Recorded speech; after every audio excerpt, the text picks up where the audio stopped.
So I wanted to tell a story that that really obsessed me when I was writing my new book, and it's a story of something that happened 3,000 years ago when the kingdom of Israel was in its infancy.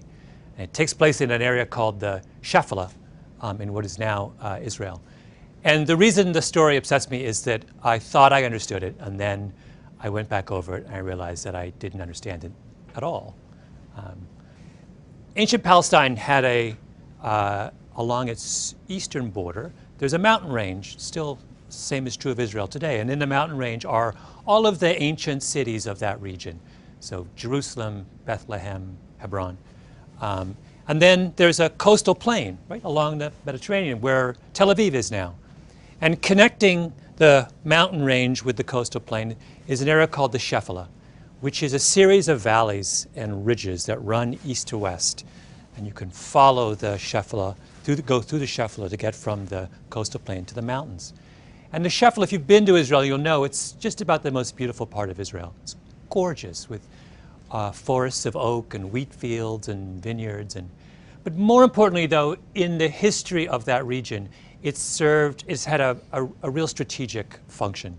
And that is, it is the means by which hostile armies on the coastal plain find their way, get up into the mountains and threaten those living in the mountains. And 3,000 years ago, that's exactly what happens. The Philistines, who are the biggest of enemies of the kingdom of Israel, are living in the coastal plain. They're originally from Crete. They're a seafaring people. And they may start to make their way through one of the valleys of the Shephelah up into the mountains, because what they want to do is occupy the highland area right by Bethlehem and split the kingdom of Israel in two. And the kingdom of Israel, which is headed by King Saul, obviously catches wind of this, and Saul brings his army down from the mountains, and he confronts the Philistines in the valley of Elah, one of the most beautiful of the valleys of the Shephelah. And the Israelites dig in along the northern ridge, and the Philistines dig in along the southern ridge, and the two armies just sit there for weeks and stare at each other because they're deadlocked. Neither can attack the other, because to attack the other side, you've got to come down the mountain into the valley and then up the other side, and you're completely exposed. So finally, to break the deadlock, the Philistines send their mightiest warrior down into the valley floor, and he calls out and he says to the Israelites, "Send your mightiest warrior down and we'll have this out, just the two of us." This was a tradition in ancient warfare called single combat. It was a way of settling disputes without incurring the bloodshed of a major battle. And the Philistine who's sent down, their mighty warrior, is a giant. He's 6'9". He's outfitted head to toe in this glittering bronze armor. And he's got a sword, and he's got a javelin, and he's got a spear. He is absolutely terrifying. And he's so terrifying that none of the Israelite soldiers want to fight him. It's a death wish, right? There's no way they think they can take him. And finally, the only person who will come forward is this young shepherd boy. And he goes up to Saul and he says, "I'll fight him." And Saul says, "You can't fight him. That's ridiculous. You're this kid. This is this mighty warrior." But the shepherd is adamant. He says, no, you don't understand. I have been defending my flock against lions and wolves for years. I think I can do it. And Saul has no choice. He's got no one else who's come forward. So he says, "All right." And then he turns to the kid and he says, "But you've got to wear this armor. You can't go as you are." So he tries to give the shepherd his armor, and the shepherd says no. He says, I can't wear this stuff. The biblical verse is, I cannot wear this, for I have not proved it. Meaning, I've never worn armor before. You've got to be crazy. So he reaches down instead on the ground and picks up 5 stones and puts them in his shepherd's bag and starts to walk down the mountainside to meet the giant. And the giant sees this figure approaching and calls out, "Come to me so I can feed your flesh to the birds of the heavens and the beasts of the field," right? He issues this kind of taunt towards this person coming to fight him. And the shepherd draws closer and closer, and the giant sees that he's carrying a staff. That's all he's carrying, right? Instead of a weapon, just this shepherd's staff. And he says, he's insulted. "Am I a dog that you would come to me with sticks?" Right? And the shepherd boy takes one of his stones out of his pocket, puts it in his sling, and whirls it around and lets it fly, and it hits the giant right between the eyes, like right here in his most vulnerable spot. And he falls down either dead or unconscious. And the shepherd boy runs up and takes his sword and cuts off his head. And the Philistines see this and they turn and they just run. And of course, the name of the giant is Goliath, and the name of the shepherd boy is David. And the reason that story has obsessed me over the course of writing my book is that everything I thought I knew about that story turned out to be wrong. Right? So David in that story is supposed to be the underdog, right? In fact, that term, David and Goliath, has entered our language as a metaphor for improbable victories by some weak party over someone far stronger. Now, why do we call David an underdog? Well, we call him an underdog because he's a kid, little kid, and Goliath is this big, strong giant. We also call him an underdog because Goliath is an experienced warrior, and David is just a shepherd, right? But most importantly, we call him an underdog because all he has is that Goliath is outfitted with all of this modern weaponry, right? This glittering coat of armor and a sword and a javelin and a spear, and all David has is this sling. Well, let's start there with the phrase, all David has is this sling, because that's the first mistake that we make. In ancient warfare, there are three kinds of warriors. There's cavalry, men on horseback and with chariots. There is heavy infantry, which are foot soldiers, armed foot soldiers with swords and shields and some kind of armor. And there is artillery. And artillery are archers, but more importantly, slingers. And a slinger is someone who has a leather pouch with two long cords attached to it. And they put a projectile, either a rock or a lead ball, inside the pouch. And they whirl it around like this. And they let one of the cords go. And the effect is to send the projectile forward towards its target. Right? That's what David has. And it's important to understand that that sling is not a slingshot. It's not this, right? It's not a child's toy. It's, in fact, an incredibly devastating weapon. When David whirls it around like this, he's turning the sling around probably at 6 or 7 revolutions per second. And that means that when the rock is released, it's going forward really fast, probably 35 meters per second. That's substantially faster than baseball thrown by even the finest of baseball pitchers. More than that, the stones in the Valley of Elah were not normal rocks. They were barium sulfate, which are rocks twice the density of normal stones. If you do the calculations on the stopping power of the rock fired from David's sling, it's roughly equal to the stopping power of a 45 millimeter handgun, right? This is an incredibly devastating weapon. Accuracy, we know from historical records that slingers experienced slingers could hit and maim or even kill a target at distances of up to 200 yards.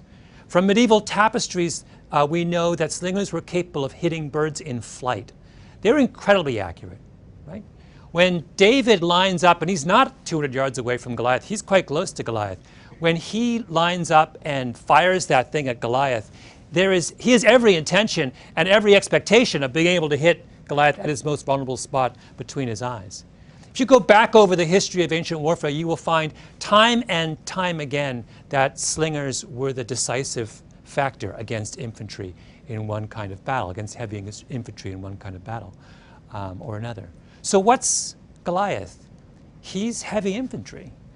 And his expectation when he challenges the Israelites to a duel is that he's going to be fighting another heavy infantryman, right? When he says, "Come to me that I might feed your flesh to the birds of the heavens and the beasts of the field," the key phrase is "come to me." Come up to me, because we're going to fight hand to hand like this. Saul has the same expectation. David says, "I want to fight Goliath," and Saul tries to give him his armor because Saul is thinking, oh, when you say fight Goliath, you mean fight him in hand-to-hand combat, infantry on infantry.